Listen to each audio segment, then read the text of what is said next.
LG화학 오창공장에서 코로나19 확진 환자가 발생했습니다. 공장 일부가 폐쇄되고 방역당국의 역학조사가 진행 중입니다.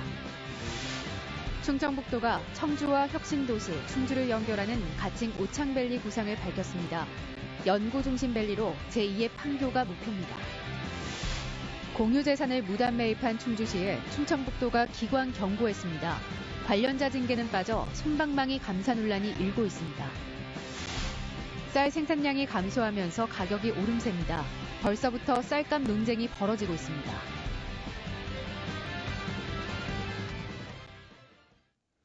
네, 시청자 여러분 안녕하십니까? 계속해서 MBC 뉴스투데이 충북입니다. 수천 명이 일하는 청주 LG 오창공장에서 코로나19 확진자가 나왔습니다. 이번에는 특히 공간 특성상 무더기 접촉과 확산 우려가 높아 방역당국이 주시하고 있습니다. 심충만 기자가 보도합니다. 근무자가 6,500명에 이르는 LG화학 청주 오창공장. 여기서 일하던 50대 직원이 코로나19 확진 판정을 받았습니다. 지난달 27일부터 콧물과 오한, 근육통 등이 일주일 넘게 이어진 뒤였습니다. 1차 파악된 직장 내 접촉자만 확진자와 같은 근무조를 포함해 모두 100여 명. 이에 따라 전체 9개 공장동 가운데 확진자가 나온 1개동을 임시 폐쇄했습니다. 해당 생산 라인에 대해 폐쇄와 방역 작업을 실시하였고 해당 직원과 접촉한 사람들을 파악하여 자가격리 및 확진 검사를 진행하고 있습니다. 확진자의 자녀가 다니던 청주의 한 고등학교도 부랴부랴 전면 원격 수업으로 전환하기도 했습니다. 방역당국은 이 50대가 대규모의 사업장에서 일한 데다 첫 증상 이후 확진까지의 기간도 짧지 않다는 점에 주목하고 있습니다.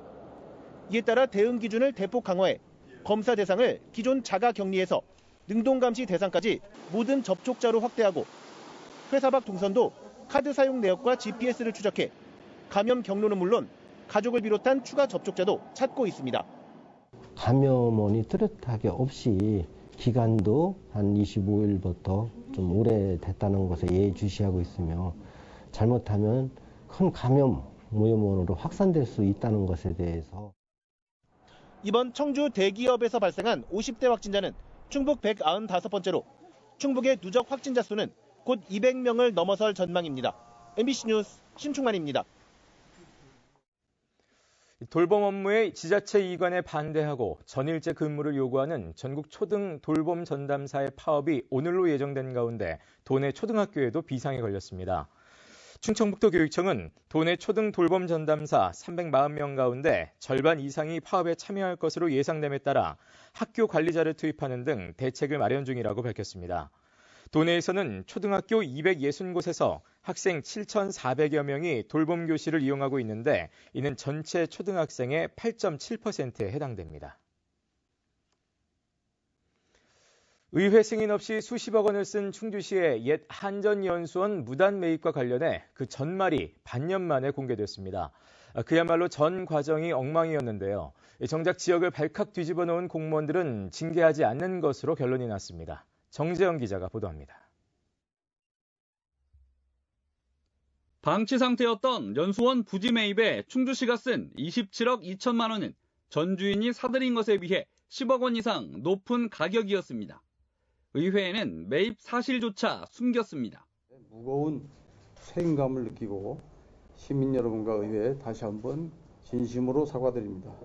모든 책임은 행정을 제대로 꼼꼼히 챙기지 못한 저에게 있으며 성난 여론에 왜 이런 일이 발생했는지 충청북도 특정감사가 진행됐고 첫 단추부터 잘못 꿰n 전말이 밝혀졌습니다. 먼저 사업부서인 도시재생과의 매입 절차 위반. 사업 지침대로라면 땅 주인과 사전 협의를 한 뒤 협상 가격 범위에 대한 내부 방침을 정하고 이걸 근거로 최종 협상을 거쳐 매매 계약을 체결했어야 합니다.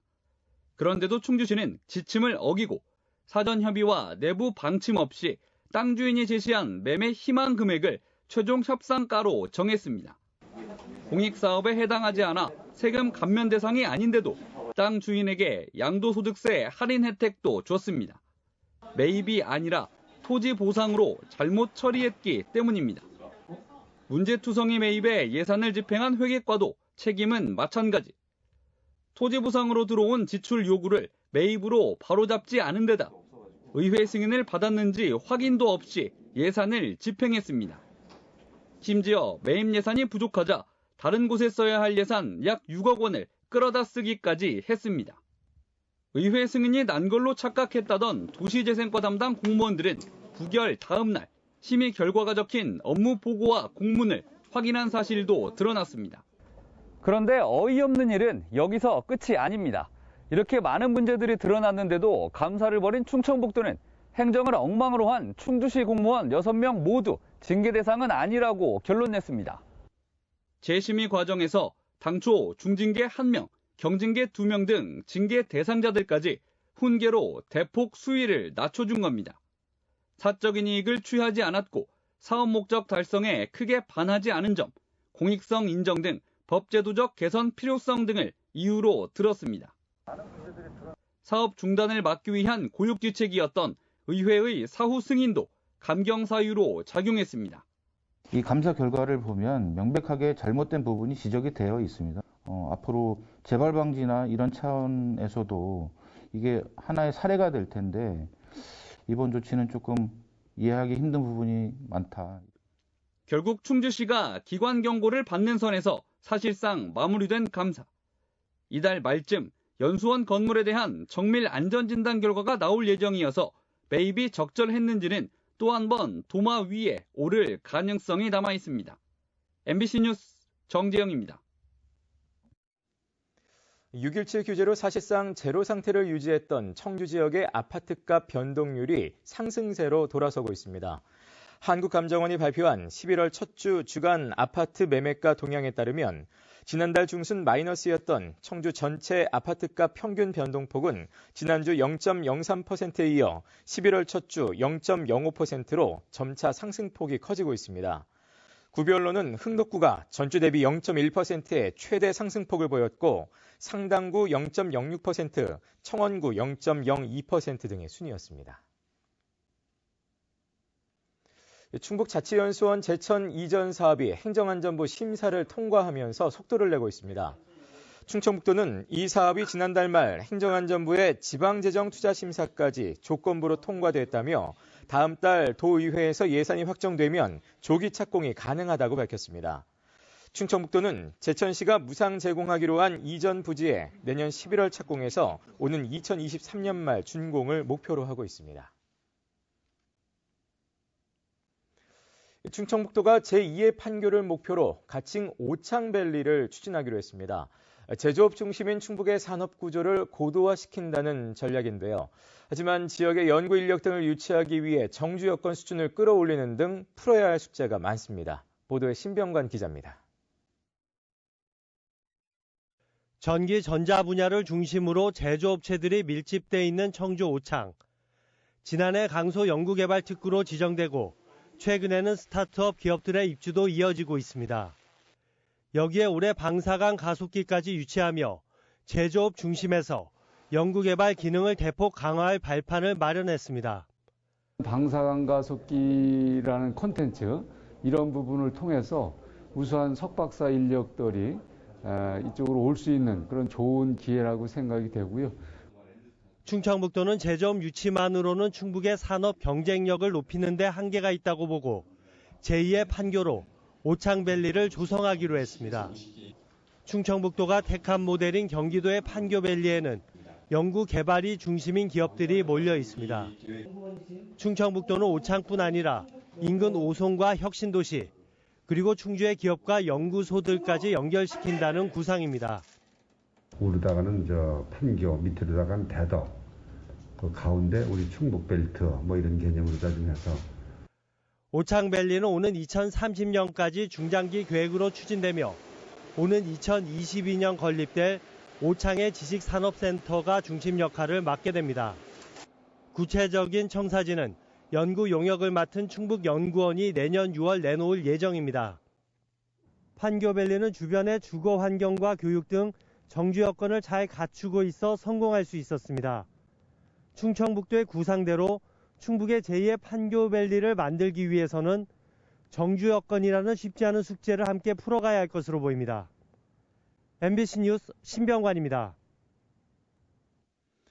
충청북도가 집회나 시위, 축제, 또 콘서트 등 각종 모임이나 행사가 가능하도록 방역 조치를 완화합니다. 충청북도는 정부의 사회적 거리두기 개편에 따라 내일 0시를 기해 생활방역 수준의 사회적 거리두기 1단계 조치를 시행한다고 밝혔습니다. 다만 참석자가 500명을 초과할 경우 방역 계획을 수립해 관할 시군과 협의해야 합니다. 이 밖에 노인보호센터와 요양시설, 요양병원에서는 비대면 면회가 허용되고 300제곱미터 이상의 상점과 마트, 백화점은 출입자 명단을 관리하지 않아도 됩니다.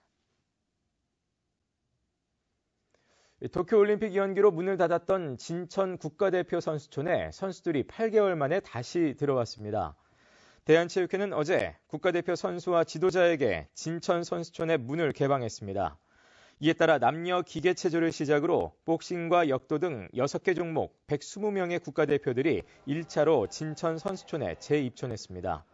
선수들은 이곳에서 8개월 앞으로 다가온 도쿄올림픽에 대비합니다. 여름철 긴 장마와 잇따른 태풍으로 올해 쌀 생산량이 지난해보다 크게 감소한 것으로 나타났습니다. 보통 쌀 생산량이 줄면 쌀값이 올라야 정상인데 농민들은 오히려 쌀값이 떨어질까 걱정하고 있습니다. 김영일 기자가 전해드립니다. 막바지 가을거지가 한창인 농촌 들녘. 그런데 농민의 표정은 어둡습니다. 부지런히 벼를 수확하고 있지만 수확량이 예년보다 못하기 때문입니다. 지난 여름 유례없는 긴 장마와 잇따른 태풍, 일조량 부족이 원인입니다. 일단 벼를 벼보면은 옛날 같은 경우는 한 2바퀴, 3바퀴만 돌아도 여기가 꽉 차고 했었는데 올해 같은 경우에는 그거보다 한 1.5배는 더 돌아야 벼통이 차고. 실제로 올해 쌀 생산량은 역대 최저 수준인 363만 톤 규모. 지난해보다도 11만 톤 넘게 줄었습니다. 생산량이 줄면서 산지 쌀값도 80kg 한 가마에 21만 3,956원으로 지난해보다 10% 이상 올랐습니다. 공공비축미 방축을 즉각 중단하라! 중단하라! 쌀값은 오르는데 농민들이 때 아닌 집단행동에 나섰습니다. 공공비축미가 풀리면 쌀값이 떨어질 수 있다며 사전에 제동을 걸고 나섰습니다. 정부의 공공비축미 방출을 무기로 수매가에 압력을 가하고 있다는 소식이 있어 먹거리 생산에 책임을 가지고 있는 농민들은 배신감을 감출 수 없다. 소비자 생각은 또 다릅니다. 이 농협마트의 경우 지난해 5만 7천 원이던 20kg 포장용 쌀 가격이 올해는 6만 5천 원으로 14% 이상 올랐습니다. 가뜩이나 코로나19로 주머니가 얇아진 상황에서 쌀값까지 고공행진을 이어가면서 가계 부담을 호소합니다. 주식이고 또 지금 물가가 많이 오르는 상태고 또 다들 경제적으로 힘드니까 오른다는 자체에서 또 부담이 되는 것 같아요. 농민은 올려달라, 소비자는 내려달라, 정부는 시장을 지켜보겠다. 올가을에도 쌀값 논쟁이 시작됐습니다. MBC 뉴스 김영일입니다. 네, 이번에는 잠시 시간을 거슬러 30여 년 전의 농촌 들녘으로 떠나보겠습니다. 지금보다 가난했지만 마음은 더 풍요로웠던 그 시절, 수확의 기쁨으로 넘쳤던 그때 가을 풍경 속으로 천교화 영상기자가 안내합니다.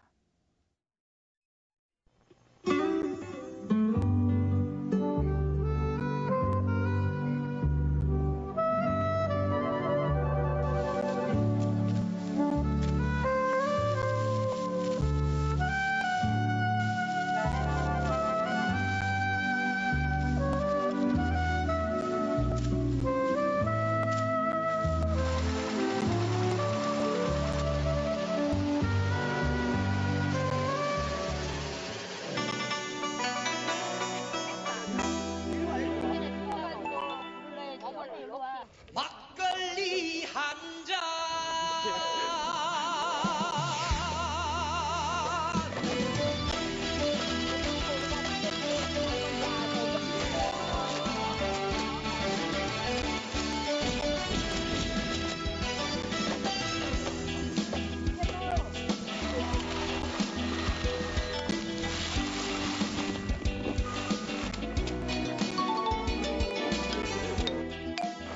어이구.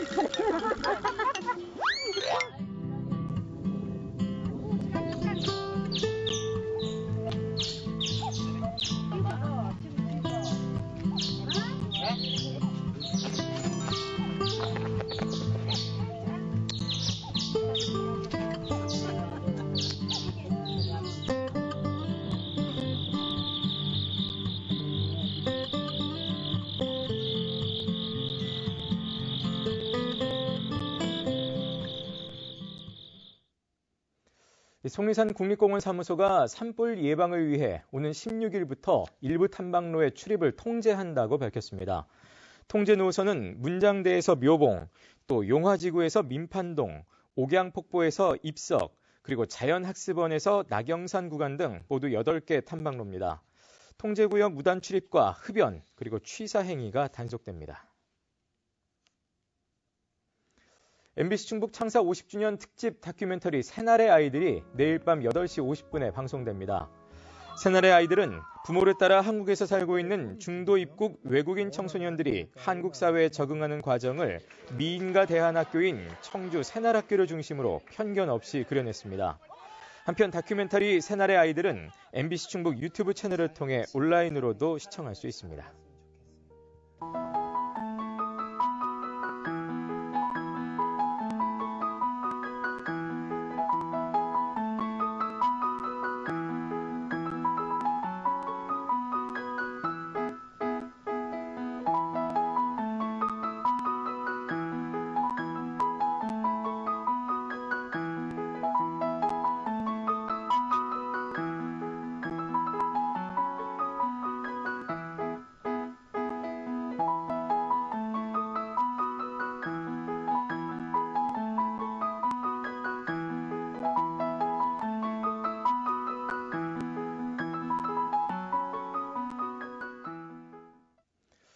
전 남편을 살해하고 시신을 유기한 혐의로 재판에 넘겨진 고유정에게 무기징역형이 확정됐지만 의붓아들을 살해한 혐의에 대해서는 끝내 무죄가 선고됐습니다.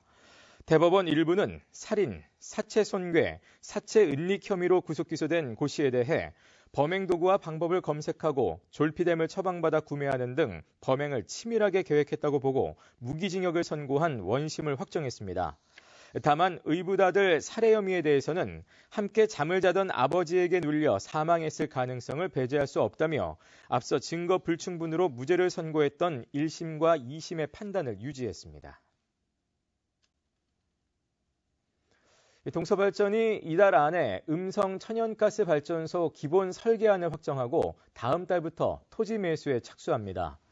동서발전은 오는 2026년까지 1조 2천억 원을 들여 음성읍 평곡리 일원에 1122메가와트급 발전소를 건립할 계획입니다. 주변 지역 주민들이 환경오염 우려가 있다며 사업허가 취소 행정심판을 냈지만 중앙행정심판위원회는 지난해 말 이를 기각했습니다.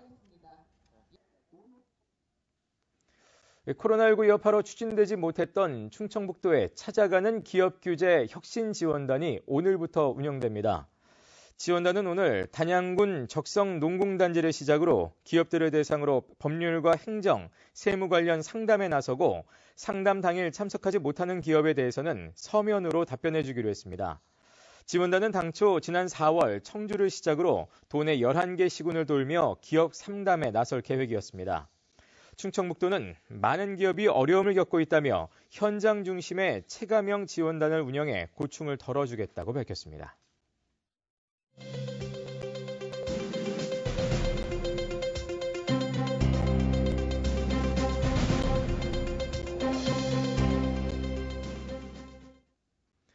괴산 김장축제가 오늘부터 사흘 동안 괴산 종합운동장 일원에서 온오프라인 동시 개최됩니다. 이번 축제는 코로나19 여파로 240팀이 참가하는 김장체험과 김정희 명인의 김치 설명 프로그램 등 현장 행사가 모두 사전 예약제로 운영됩니다. 축제 현장은 괴산군 SNS를 통해 볼 수 있으며 직영 인터넷 쇼핑몰인 괴산장터에서도 절임 배추와 양념 묶음 등을 축제장과 같은 가격에 구입할 수 있습니다. 한편 이번 축제에서는 괴산군과 농촌진흥청이 공동 개발 중인 신품종 배추 괴산 1호도 첫 선을 보입니다. 제천에 쿠팡 첨단 물류센터가 설립됩니다. 쿠팡은 제천시와 협약을 맺고 오는 2023년까지 1,000억 원을 투자해 제천 제3산업단지 안에 10만 제곱미터 규모로 첨단 물류센터를 건립하기로 했습니다. 제천시는 신규 고용 시 지역민을 우선 채용하도록 해 500명의 일자리가 생길 것으로 기대하고 있습니다. 충북에 생기는 쿠팡 첨단 물류센터는 지난 7월 착공한 음성에 이어 이번이 두 번째입니다. 충주시가 코로나19로 어려움을 겪는 소상공인들을 위해 올해 택배비 지원 한도를 대폭 높였습니다. 이에 따라 상가별 최대 지원 한도는 기존 연 30만 원에서 40만 원으로 10만 원이 더 늘어났습니다. 지원 대상은 전통시장과 골목상권 등 지역 소상공인으로 올해 1월부터 지난달까지 지출한 실제 택배비의 절반입니다. 신청은 오는 13일까지 영업지 소재 읍면동 행정복지센터에서 할 수 있습니다.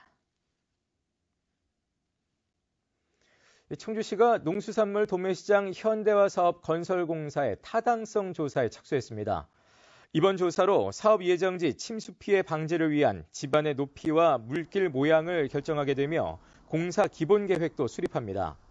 청주 농수산물 도매시장 현대화 사업 예정지는 옥산면 오산리 일대로 내년부터 토지 보상을 시작합니다. 청주시가 반려견 인식표 단속을 강화합니다. 청주시는 이달부터 외출하는 반려견에게 인식표를 부착하지 않은 견주를 단속해 과태료를 부과할 방침입니다. 동물보호법은 반려견이 외출할 때 소유자의 성명과 연락처, 등록번호를 표시한 인식표를 부착하도록 의무화하고 있습니다. 청주시가 청원생명축제 체험장에서 수확한 농산물을 푸드뱅크에 기탁했습니다. 청주시는 오창 미래지 농촌테마공원에서 재배한 고구마 3톤과 땅콩 0.3톤을 청주시 사회복지협의회 푸드뱅크에 기탁했습니다. 청주시는 코로나19로 축제가 취소되자 이같이 결정했습니다. 충주시설관리공단이 운영하는 화장장 하늘나라가 내일부터 16일 동안 한시적으로 하루 화장 횟수를 총 4회로 늘립니다. 이는 윤달이 있는 올해 화장 수요가 폭증한 데 따른 것으로 기존 매장 시신을 꺼내 화장하는 개장 유골에 한해 화장 횟수를 하루 2차례로 확대합니다. 한편 올해 들어 10달 동안 진행된 하늘나라의 개장 유골 화장 건수는 1,128건으로 지난해 동기 대비 3배 이상 늘었습니다. 예약은 인터넷 홈페이지 하늘장사정보 시스템을 통해 할 수 있습니다. 육군 제37 보병사단이 베트남 참전 용사인 박부돌 씨에게 보금자리를 마련해줬습니다. 네, 뉴스투데이 충북이었습니다. 시청해주신 여러분 고맙습니다.